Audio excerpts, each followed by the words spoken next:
When most people think about the challenges of living in U.S. cities, they picture rising rents, traffic jams, or the cost of groceries. But there's another problem growing quietly in the background, one so fundamental that it shapes whether a city can even function. That problem is water. Across America, millions of people live in places where water supplies are shrinking, aquifers are drying up, and lakes that once seemed endless are now hitting historic lows. And unlike rising housing prices or higher gas bills, water shortages can't simply be worked around. They change daily life, how much you can use, what you pay for it, and in some cases, whether communities can keep growing at all. In today's video, we're diving into 10 U.S. cities where water shortages are becoming a major problem. We'll explore why supplies are running low, what daily life looks like when water is limited, and the surprising places where scarcity has become the new normal. From booming desert metros to unexpected towns in wetter regions, this list might just change the way you think about America's future. 1. Phoenix, Arizona. Phoenix has long been one of the fastest-growing cities in the United States. With endless sunshine, affordable land, and booming job opportunities, millions of people have flocked here over the last few decades. But behind the growth lies a problem Phoenix can't ignore forever: its dependence on a very limited water supply. The city gets much of its water from the Colorado River, a source that also supports more than 40 million people across several states. The issue? That river is shrinking. Prolonged droughts, combined with higher demand, have pushed water levels at reservoirs like Lake Mead and Lake Powell to historic lows. For Phoenix residents, this means that the main lifeline keeping the desert city thriving is under serious stress. What does this look like in daily life? Water restrictions have become increasingly common, and homeowners are being encouraged, or in some cases required, to swap out grassy lawns for desert-friendly landscaping. Golf courses, a staple of Arizona culture, are under growing scrutiny for the millions of gallons they consume. And while city leaders have worked to diversify supplies with underground aquifer storage and water recycling, the reality is simple: Phoenix is growing faster than its water can keep up. Living here now means balancing the appeal of sunshine and suburban space with the uncertainty of what happens if water cuts go deeper. For many families, it's a quiet but constant concern. Will there be enough water to support the next generation of growth in Phoenix? Or is the city approaching the edge of what the desert can sustain? 2. Las Vegas, Nevada. Las Vegas might be famous for bright lights, fountains, and an image of excess, but when it comes to water, the city has learned to live with limits. Sitting in the Mojave Desert, Las Vegas receives less than 5 inches of rainfall a year. Almost all of its water comes from one place: Lake Mead, the massive reservoir formed by the Hoover Dam on the Colorado River. The problem is that Lake Mead is shrinking at a pace that has shocked even longtime experts. Dropping water levels have revealed old boat ramps, dried-out shorelines, and even long-lost objects hidden under the lake for decades. For Las Vegas, this isn't just an environmental concern, it's an existential one. With nearly all of its water tied to the Colorado River system, every decline in the reservoir is a direct hit to the city's future supply. To its credit, Las Vegas has become one of the most aggressive cities in the country when it comes to conservation. Grass lawns in new developments are largely banned. Residents are paid to remove turf, and hotels and casinos are required to recycle nearly all indoor water. The famous fountains you see on the Strip? They're carefully engineered to minimize waste, reusing water over and over. Still, even with strict conservation, Las Vegas faces the same bottom-line issue as Phoenix. The source itself is running dry. Conservation can stretch what's available, but it can't create more water in the river. For locals, it means living in a city that constantly has to innovate just to keep the taps running. And for newcomers, it's a reminder that life in Las Vegas comes with one of the most fragile water balances of any city in America. 3. Los Angeles, California. Los Angeles has always been a city built on borrowed water. From the early 1900s, when aqueducts were carved through mountains to bring supplies from the Owens Valley, to today's sprawling network of imports from the Colorado River and Northern California, LA's growth has depended on pulling water from far beyond its own boundaries. The problem? Every one of those sources is now under pressure. With a population of nearly 4 million in the city and more than 10 million in the county, the demand for water in Los Angeles is enormous. At the same time, California has faced decades of recurring droughts, shrinking snowpacks in the Sierra Nevada, and growing strain on the Colorado River. The result is that LA residents live with a constant awareness that water is not guaranteed. It's managed, rationed, and sometimes restricted. For daily life, this means strict rules about outdoor water use.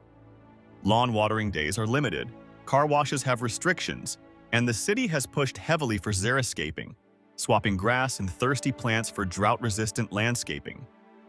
During severe drought years, neighbors have even reported each other for water waste, showing just how seriously shortages are taken here. Despite conservation efforts, Los Angeles has a bigger challenge. It's still growing. The city is expected to add hundreds of thousands more residents in the coming decades, all of whom will need water in a region where every drop is already spoken for. While recycling projects and desalination plants are part of the conversation, none can fully replace the vast supplies LA has long imported. For residents, this creates a tension that never fully goes away. On the surface, Los Angeles is glamorous and thriving, but beneath that lifestyle lies a hard truth. The city's future will always be tied to chase water from wherever it can find it. 4. San Diego, California. San Diego might be known for its beautiful beaches, mild climate, and outdoor lifestyle. But when it comes to water, the city faces some of the toughest challenges in the country. Unlike other parts of California, San Diego doesn't have large rivers or reservoirs of its own to rely on. In fact, the city imports about 90% of its water from outside sources, mainly the Colorado River and Northern California. That dependency makes San Diego incredibly vulnerable. When drought reduces the Colorado River, or when snowpack in the Sierra Nevada melts too quickly, the city feels the impact almost immediately. Rising costs of importing water also mean residents often pay higher rates compared to other cities, adding another layer of pressure to daily life. To adapt, San Diego has invested heavily in conservation and alternative water sources. It was one of the first major cities in the U.S. to open a large-scale desalination plant, turning seawater into drinking water. The city has also pushed forward with water recycling programs, aiming to reuse more wastewater for irrigation and even drinking supplies. These projects help, but they don't erase the basic fact that San Diego will always need to balance growth with a fragile supply chain. For locals, this shortage shows up in everyday ways. Outdoor watering is restricted, landscaping trends have shifted toward low-water plants, and families are more conscious about usage than in many other parts of the country. Living in San Diego means enjoying one of the best climates in the world, but also accepting that every drop of water is hard-earned, carefully managed, and never taken for granted. 5. Denver, Colorado. Denver might not look like a city with water problems at first glance. It sits at the foot of the Rocky Mountains, with snow-capped peaks in view and rivers winding through the region. But while the scenery looks abundant, Denver's water story is more complicated than it seems. The city depends heavily on snowmelt from the Rockies to fill its reservoirs. That snowpack acts like a natural storage system, gradually melting each spring and sending water downstream to supply homes, businesses, and farms. The problem is that in recent decades, those snowpacks have become far less reliable. Warmer winters mean less snow is falling, and when it does, it melts earlier in the year. By the time summer heat arrives, water levels in streams and reservoirs can already be dangerously low. For Denver residents, this translates into growing pressure to conserve. Summer watering rules are common, with limits on when lawns can be irrigated. The city has also invested in expanding reservoirs and diversifying its water portfolio, but the challenge remains. Denver's population continues to rise, while the mountain snow it depends on is increasingly unpredictable. There's also a ripple effect. Because Denver draws from rivers that flow into the Colorado River Basin, shortages there create a chain reaction felt across multiple states. Even if Denver manages its own supplies carefully, the bigger system it's connected to is under severe stress. Living in Denver today means being surrounded by natural beauty while quietly facing a very real question. How do you sustain a growing city when your primary water source depends on snowfall that can no longer be counted on year after year? 6. Salt Lake City, Utah. Salt Lake City sits in a region that looks, at first, like it should have a steady water supply. The nearby Wasatch Mountains collect snow in the winter, and historically, that snowmelt has fed the rivers and reservoirs supplying the city. But like Denver, Salt Lake is facing a future where those natural systems aren't as reliable as they once were. The most visible sign of the problem is the Great Salt Lake itself. Over the past few decades, its water level has dropped dramatically, reaching record lows in recent years. This isn't just a matter of scenery. The shrinking lake has real consequences. As it dries, it exposes large stretches of lakebed that can release dust and chemicals into the air, creating potential health issues for surrounding communities. For residents, water shortages show up in restrictions on outdoor watering, rising water bills, and tighter conservation rules. Lawns are being replaced with native plants that can handle Utah's dry climate, and businesses are expected to follow strict water use guidelines. Salt Lake City has also been working on projects to store more water and expand recycling, but the scale of the problem makes it clear. Conservation alone won't bring the Great Salt Lake back. What makes Salt Lake unique is the way its shortage touches so many aspects of daily life, from recreation and air quality to long-term growth. For families here, the challenge isn't just about having enough water to drink. It's about living in a region where the environment itself is being reshaped by scarcity. 7. Albuquerque, New Mexico. Albuquerque may sit along the Rio Grande, but that doesn't mean water is plentiful. For decades, the city relied heavily on pumping groundwater from deep underground aquifers. At first, this seemed like an endless supply. But over time, scientists discovered that the aquifers were being drained much faster than they could naturally refill. That raised alarms about how long Albuquerque could continue on the same path. To ease the pressure, the city began shifting to surface water from the Rio Grande. But the river itself has become increasingly unreliable. Drought, hotter summers, and less mountain snowpack feeding into the river mean flows are far lower than they used to be. In dry years, sections of the Rio Grande have even run completely dry, a striking reminder of just how fragile the water supply is here. For residents, this has meant tighter restrictions on water use and a strong push toward conservation. Albuquerque has been recognized as one of the most water-efficient cities in the country, with aggressive programs encouraging people to remove grass, use drip irrigation, and adopt desert-friendly landscaping. Even so, the underlying challenge remains: balancing a growing population with a shrinking natural supply. Life in Albuquerque shows what it's like when a city gets serious about conservation but still has to live within hard limits. Families have adapted, businesses operate under tighter rules, and the city works constantly to stretch every gallon. Yet the central question persists: how long can Albuquerque grow in a region where both the river and the underground reserves are under stress? 8. San Antonio, Texas. San Antonio is one of the fastest growing cities in Texas, but its growth depends on a single fragile lifeline: the Edwards Aquifer. This massive underground water system provides nearly all of the city's drinking water, and for decades it has supported both residents and agriculture in the region. The challenge is that the aquifer isn't limitless, and demand often rises faster than it can naturally recharge. During dry years, water levels in the Edwards Aquifer can drop dramatically, triggering restrictions across the city. Residents may be limited to watering lawns only once a week. Businesses are required to cut back, and car washes face strict rules to minimize waste. These restrictions aren't occasional. They've become a normal part of life, especially during hot Texas summers. San Antonio has earned a reputation for taking conservation seriously. The city invests in programs that encourage water recycling, promotes drought-tolerant landscaping, and even stores water underground during wet years to prepare for future shortages. Despite these efforts, the core issue remains. The Edwards Aquifer is highly sensitive and millions of people rely on it at once.